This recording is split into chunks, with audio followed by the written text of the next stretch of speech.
உலக போர்களும் புதுக்கோட்டையும். உலக போர்கள் எப்படி உருவாச்சு அப்படிங்கிறத பார்த்தோம்னா ரொம்ப சாதாரணமான ஒரு சண்டையில தாங்க ஆரம்பிக்குது. ஆஸ்திரியா நாட்டினுடைய பட்டத்து இளவரசர் தன்னோட மனைவியோட கார்ல போயிட்டு இருக்கார். 1914 ஜூன் 28 அப்போ செர்பிய நாட்டை சார்ந்த ஒரு இளைஞர் என்ன பண்றாரு, மன்னரை கொலை பண்ணிடுறாரு. அதற்கு வஞ்சம் தீர்க்கணும் அப்படின்னு நினைக்கிற ஆஸ்திரியா செர்பியா மேல படையெடுக்குது. இதுதான் சரியான தருணம்னு நாடு பிடிக்கணுங்கிற ஒரு பேராசையில் இருந்த ஜெர்மனி இங்க ஆஸ்திரியாவோட கூட்டணி சேருது. ஜெர்மனி கூட பல்கேரி, ஹங்கேரி போன்ற நாடுகள்லாம் அவங்களோட அணி திரள்றாங்க.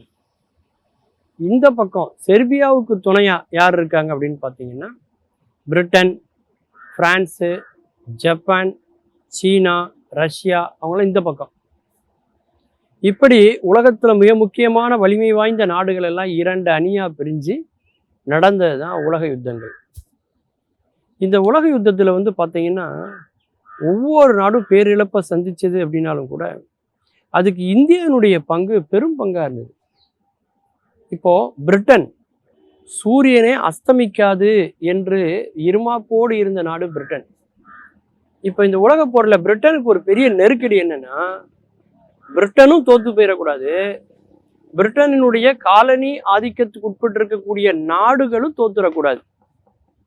இப்படிப்பட்ட சூழல்ல அவருடைய காலனி நாடுகளுக்கு இடைந்து அது தன்னுடைய சப்போர்ட்டை கேட்டாங்க, ஆதரவை கேட்டாங்க.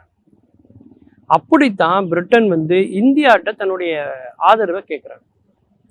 உலக போர்ல எங்களுக்கு இந்தியா உதவி செஞ்சா இந்தியாவுக்கு நாங்கள் விரைவில் சுதந்திரம் கொடுப்போம், இந்தியாவில் ஒரு சுதந்திரமான ஒரு அரசாங்கம் அமைவதற்கான முயற்சிகளை விரைந்து நாங்கள் முன்னெடுப்போம் அப்படிங்கிற ஒரு கொள்கையை, ஒரு டிமாண்டை பிரிட்டன் முன்வைக்கிறாங்க.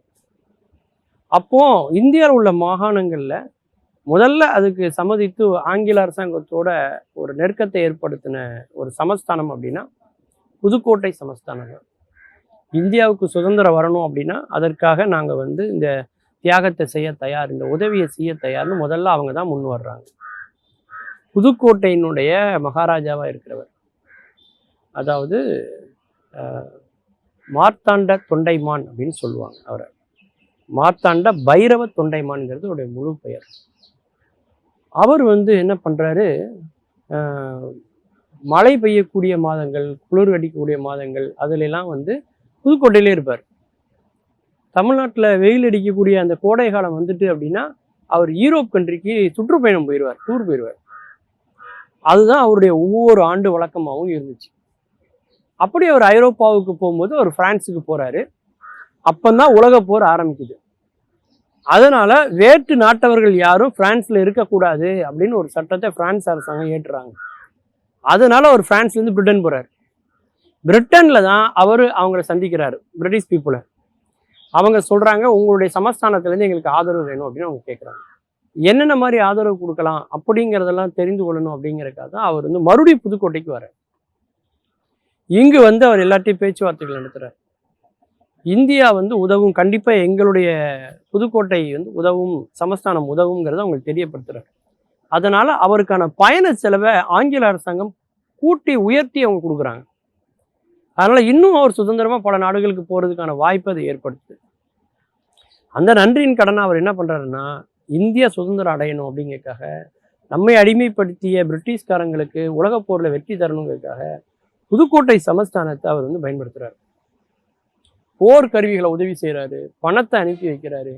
அவர்களுக்கு தேவையான மரம் நிறைய தேவைப்படுது யுத்தத்தில். அதுக்கு புதுக்கோட்டை பகுதியில் உள்ள நிறைய மரங்கள் வெட்டப்பட்டது. இங்கேருந்து கப்பலில் ஏற்றி அவங்களுக்கு அனுப்புகிறாரு. மரங்கள் நிறைய வெட்டப்பட்டதுனால மேய்ச்சலுக்கான இடம் கிடைக்கல. அதுக்காக நீர்நிலைகள் அருகில் இருக்கிற பல இடங்களை மேய்ச்சல் நிலங்களை அவர் கண்டறிந்து அங்கே மேய்ச்சல் பண்ண சொல்கிறாரு அவர் விலங்குகளை. அது மட்டும் இல்லாமல் மரங்கள் வெட்டப்பட்டதுனால காகித தட்டுப்பாடு ஏற்படுது. அதனால காகிதத்தினுடைய விலை உயருது. அதை அடக்குவதற்கான முயற்சிகளையும் அவர் முன்னெடுக்கிறார். கடைசியில் பிரிட்டிஷ் அரசாங்கம் தங்களுடைய நன்றியை வெளிப்படுத்துகிறாங்க. இந்தியாவில் உள்ள புதுக்கோட்டை மாகாணம் சமஸ்தானம் எங்கள் உலகப் போரில் எங்களுக்கு மிகப்பெரிய அளவில் உதவி செஞ்சாங்க அப்படின்னு அவங்க சொல்கிறாங்க. அந்த அளவுக்கு விடுதலை போர், அதாவது நாம் வெற்றி பெறுவதற்கு முன்னாலேயே உலக போர்களிலேயே பங்கெடுத்தவர்கள் நம்முடைய இந்தியர்கள். அதுவும் தேசப்பற்று மிக்க புதுக்கோட்டை சமஸ்தானம் என்பது தெரிந்து கொள்ள வேண்டிய செய்தி.